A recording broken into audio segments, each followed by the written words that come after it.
মালদায় যে খবর সামনে আসছে সেখানে প্রায় কোটি কোটি টাকা উদ্ধার। মালদার মঙ্গলবাড়ি এলাকায় নিষিদ্ধ কাপ সিরাপ পাচারের তদন্ত সূত্রেই এই কোটি কোটি টাকা মিলেছে।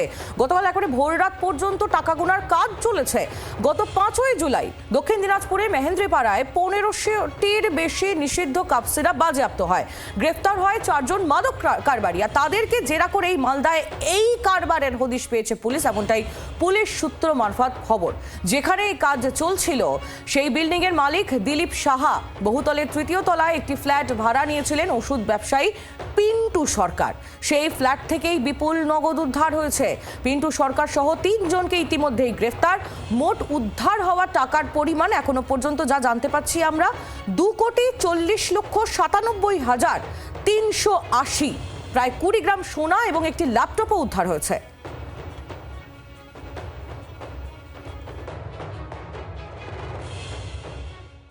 মঙ্গলবাড়ি আবাসনের 3য় তলে ঠিক এই ফ্ল্যাটেই কারবার চলতো মাদক কারবারিদের। এই ফ্ল্যাটটি পিন্টু সরকার ভাড়া নিয়েছিলেন আবাসনের মালিক দিলীপ সাহার কাছ থেকে। গতকাল পুলিশ অভিযানে এসে এই ফ্ল্যাট থেকে প্রায় 2,40,00,000 টাকা, একটি ল্যাপটপ এবং 20 গ্রাম ওজনের সোনার কয়েন উদ্ধার করে। বেশ কিছু নথি পায় পুলিশ, যা থেকে পুলিশ কর্তাদের অনুমান পিন্টু সরকার গত 3 বছর ধরে এই ফ্ল্যাটে বসেই তার মাদক কারবারের নেটওয়ার্ক চালাতো। মালদা থেকে ক্যামেরায় আবু কালাম আজাদের সঙ্গে রণজয় সিংহ, জি24 ঘন্টা। স্থানীয় বাসিন্দাদের বক্তব্য আমরা পেয়েছি, কি বলছেন তারা শুনুন। গেছেন আপনারা? আমরা আতঙ্কিত আছি। বলছি কিছু শুনলেন কি হলো না হলো কি? হ্যাঁ, দেখছি যে ওষুধ বাই করলো নাকি, এটাই দেখলাম তো আর কি। কতটি দেখলেন? অনেকগুলো তো। কতটা গোডাউন আছে? আমি বলতে পারছি এটা গোডাউন না গ্যারেজ, এটা বলতে পারছি না। কখনো এখানে লোকজন আনাগোনা দেখেছেন? না না না, আমি দেখিনি তো। এই যে এত জিনিস, এগুলো কখন ঢুকিয়েছে বা ঢোকাতে তাও জানি না আমরা। আপনারা টের পাননি? না, আমরা কি করে টের পাবো? এদেরকে চিনতেন? এই পিন্টু সরকার, সুশান্ত, গোপাল চাকরি, যাদেরকে মুখ বেঁধে নিয়ে এসছে? না না, চিনি না। না না না, কি শুনলেন বা কি দেখলেন? শুনলাম যে এখানে কি 2 নম্বরই রাখছি ভাই, বুঝতে পারছে না, পুলিশ বলছে। আতঙ্কে আছেন আপনারা? হ্যাঁ, আমরা তো আতঙ্ক হয়ে গেছি। কি ব্যাপার? আপনি কি দেখলেন? আমাদের পাড়াতে পুলিশ কেন? আচ্ছা, এই বাড়ির নিচতলায় কি গোডাউন আছে? এই যে ওই বাড়িটার নিচে গোডাউন আছে কি? ওটা গ্যারেজ ঘর, বুঝতে পারি না। আমরা তো গ্যারেজ ঘরই ভাবি। তো এখানে গাড়ি মালপত্র ওখানে কেউ রাখে বা নিয়ে যায় এরকম? না না না না, এরকম দেখি না। ওখানে যে প্রচুর, কখন রাখে কখন নিয়ে যায়। ওখানে তো প্রচুর কাপ সিরাপ পাওয়া গেল, 9,000 বোতল। আপনারা তো প্রতিবেশী, কোনোদিন টের পাননি? না না না, রাত্রে কোনো গাড়ি লাগতো বা আর কিছু? আমরা তো ওরকম টের পাই না।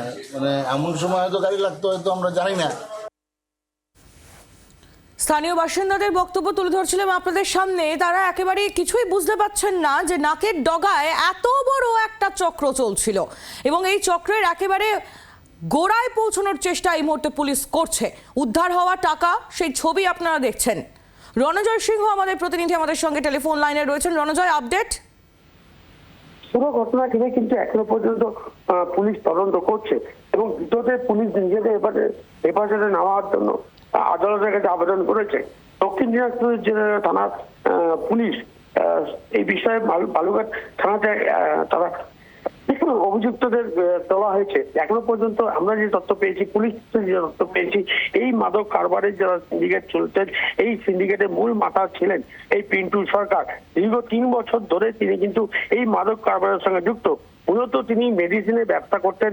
এই সূত্র মারফত তার কাছে প্রচুর পরিমাণে কাপ সিরাপ জমায়েত করতো এবং সেই কাপ সিরাপ বিভিন্ন লিঙ্ক মারফত বিভিন্ন সীমান্ত এলাকা দিয়ে বাংলাদেশে পাচার করতো এবং এর সঙ্গে আর কারা জড়িত রয়েছে সেই বিষয়ে কিন্তু এখনো পুলিশের কাছে তথ্য এসে পৌঁছায়নি। কিন্তু পুলিশ মনে করছেন যে সিন্ডিকেটটি এই কারবার করতো তারা কিন্তু এই রাজ্যের বিভিন্ন প্রান্ত দিয়ে এই ধরনের মাদক তারা বাংলাদেশে পাচার করতো এবং তার বিনিময়ে যে অর্থ আসতো তা কিন্তু মজুত করে রাখা হতো মালদার এই মঙ্গলবাড়ি যে ফ্ল্যাটটি ভাড়া নিয়েছিলেন পিন্টু সরকার সেই ফ্ল্যাটে এবং সেখান থেকে যারা এই নির্দিষ্ট কাজটি করতেন তাদেরকে টাকা মেটানো হতো।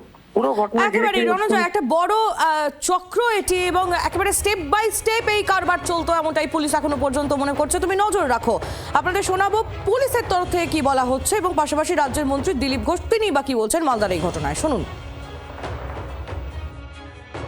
কত টাকা উদ্ধার হলো? কজন লোকনামা কত টাকা পেলেন? লোকনামা 2,40,00,000 মতো। মূলত কি অভিযোগের তদন্তে এসেছিল? লোকনামা তো বলেছি।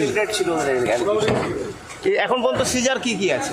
সিজারে যে টাকা আছে, কিছু গোল্ড আছে, কিছু ফেন্সিডিল আছে, এগুলো আছে। এটা কি শুধু মাদক না অন্য কিছু আছে? মাদকই, নর্মালি মাদক। বহু ব্যবসায়ী এরকম আছে, নেতারা টাকা তুলেছে, ওদের কাছে দিয়েছে, সেই সোর্সটা খুঁজে বার করা।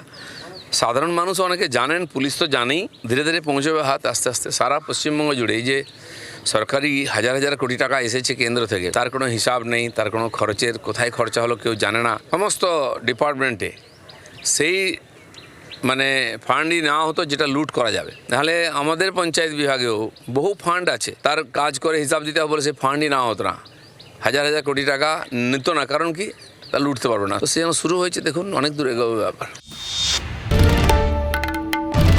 বাংলার আওয়াজ, বাঙালির আবেগ, জি 24 ঘন্টা।